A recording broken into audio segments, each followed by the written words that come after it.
करते हैं हम लोग फिर से। ये क्वेश्चन नंबर 5 बहुत ही खास और प्यारा सा क्वेश्चन है, इसको समझने का कोशिश करिएगा।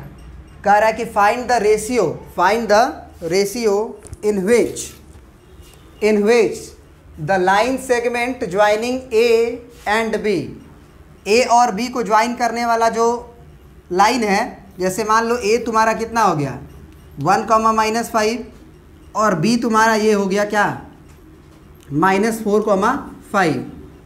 इन दोनों पॉइंट को जो ज्वाइन करने वाला लाइन है, इन दोनों पॉइंट को ज्वाइन करने वाला जो लाइन सेगमेंट है, इस लाइन सेगमेंट को क्या कर रहा है हमारा एक्स एक्सिस किस रेशियो में डिवाइड करेगा। एक्स एक्सिस एक लाइन है कि पॉइंट है? एक्स एक्सिस पॉइंट है। फिर से पढ़ो, फाइंड द रेशियो निकालना है इन विच जिसमें the line segment joining this and this, इसको ज्वाइन करने वाला जो लाइन है उसको is divided by x axis. तो एक्स एक्सिस तो आप जानते हो ना कि हॉरिजॉन्टली होती है, तो ये हमारा एक्स एक्सिस हो गया, काफ़ी ज़्यादा नीचे हो गया काफ़ी ज़्यादा नीचे हो गया ना। चलिए यहाँ पे करते हैं, ये हमारा क्या हो गया एक्स एक्सिस हो गया। देखो एक्स एक्सिस अगर ये है पॉइंट, तो हम इस पॉइंट का जो कोऑर्डिनेट, अच्छा एक बात बताओ, ये जो रेशियो पूछ रहा है हम बी के तरफ से लेंगे कि ए के तरफ से लेंगे? मतलब जो m/n होता है ना आपका, समझ रहे बात को, वो हम ए के तरफ से लेंगे कि बी के तरफ से लेंगे? क्योंकि अगर तुम ए के तरफ से लोगे तो अगर आंसर 2/3 आ रहा है मान लो ए के तरफ से, तो वो बी के तरफ से तो 3/2 आएगा ना। तो कैसे पता करें कि किसके तरफ से लेंगे, किसके तरफ से m मानेंगे? बताओ। क्वेश्चन में पढ़ के अगर शुरू में a दिया है तो a के तरफ से m होगा, और शुरू में अगर b दिया रहेगा तो शुरू में b के तरफ से m होगा। समझ गए बात को? तो इन्होंने बोला कि find the ratio in which the line segment joining this and this, तो a के तरफ से आपको m मानना होगा और b के तरफ से आपको n मानना होगा। तो एक बात सुनो हमारी बात, हम आपको बताए थे ना कि जब भी रेशियो निकालना हो तो m/n मत मानना। क्या मान लेना? m/n को। सबसे पहले ही तुम m/n को क्या मान लेना k, और k को लिख देना k/1, तो ये हो जाएगा रेशियो k/1। अब k का वैल्यू जो भी आएगा, k का वैल्यू अगर मान लो 2/3 आ गया तो अपने आप हम m को 2 मान लेंगे और n को 3 मान लेंगे, यानी कि रेशियो हमारा 2:3 हो जाएगा। तो अब हम k जो है वो a के तरफ से मानेंगे और इस यहाँ पे 1 लिख देंगे। बात समझ में आई यहाँ तक? अब यहाँ वाला जो कोऑर्डिनेट है ना वो तुरंत हम x,0 लिख देंगे। अब ये बात बच्चों को पचेगा नहीं कि सर ये तो हमको मालूम है कि k/1 है, लेकिन ये पॉइंट आप x,0 कैसे लिख दिए? x,y लिखना चाहिए आपको, है ना, आपको x,y लिखना चाहिए। तो हम कहेंगे बाबू ये है क्या एक्स एक्सिस, और आप जरा एक्स एक्सिस पे विचरण करके देखो।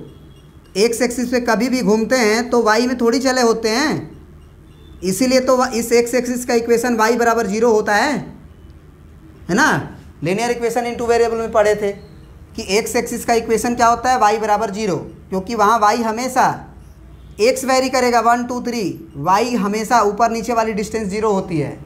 तो कभी भी बोलेगा कि एक्स एक्सिस किस रेशियो में डिवाइड कर रहा है, एक्स एक्सिस, तो एक्स एक्सिस पे जो पॉइंट मानना उसमें एक को वेरिएबल कर देना x को और y को 0 कर देना।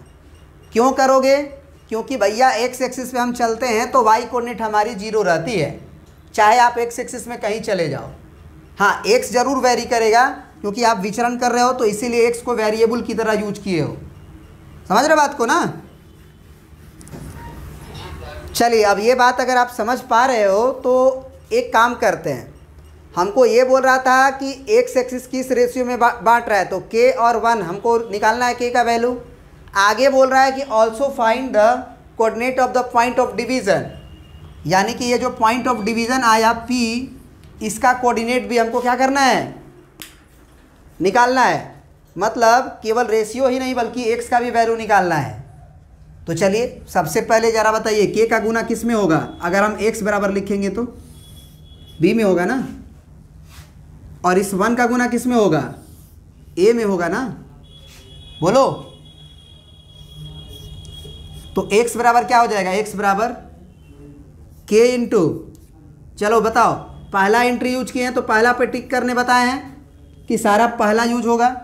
तो x बराबर क्या हो जाएगा? k इंटू -4 और प्लस 1 इंटू 1, पहला एंट्री 1 है, डिवाइडेड बाई k प्लस 1। अब ज़रा इसको सॉल्व करोगे तो इसमें x भी अननोन रहेगा। समझना बात को, समझना बात को। यहाँ से x बराबर तुम क्या लिखोगे? -4k और plus 1 divided by k plus 1। आप कितना भी हाथ पैर मार लो, यहाँ से k नहीं निकलेगा, क्योंकि इसमें x भी अननोन है और k भी अननोन है। तो आपको सेकेंड एंट्री यूज करना होगा, और सेकेंड एंट्री आपका 0 है। तो अगर हम 0 वाला का यूज करें तो 0 वाले पे टिक करो, सेकेंड एंट्री पे सारे पे, सारा सेकेंड एंट्री यूज होगा। तो 0 बराबर क्या लिखेंगे आप? k इंटू, के का गुना किस में करेंगे? इधर, तो वो 5 में होगा, तो k गुना 5, फिर प्लस 1 का गुना किस में करेंगे? ये 1 का सेकेंड एंट्री यूज कर रहे हैं -5 में। समझ में आ रही है बात कि नहीं आ रही है? और नीचे k प्लस 1 हो गया।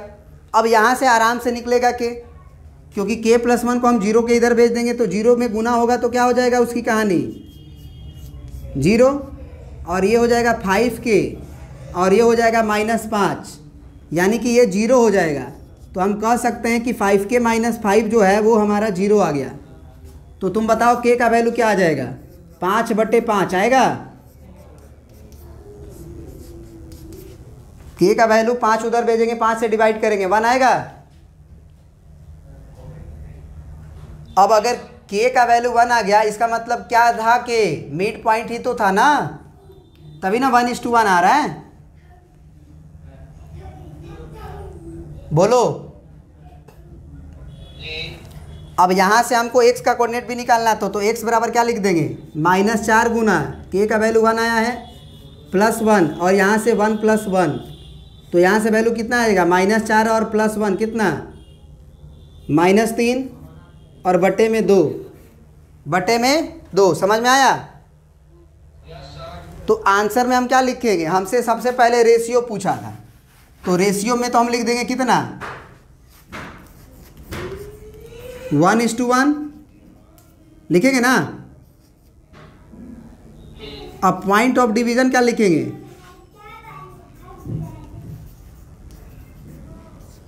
x का कोऑर्डिनेट कितना आया हुआ है? -3/2, और y कोऑर्डिनेट तो 0 ही आएगा, हमको पता है। तो यही आंसर हो गया फाइनली आपका। प्रिंट कर लीजिए।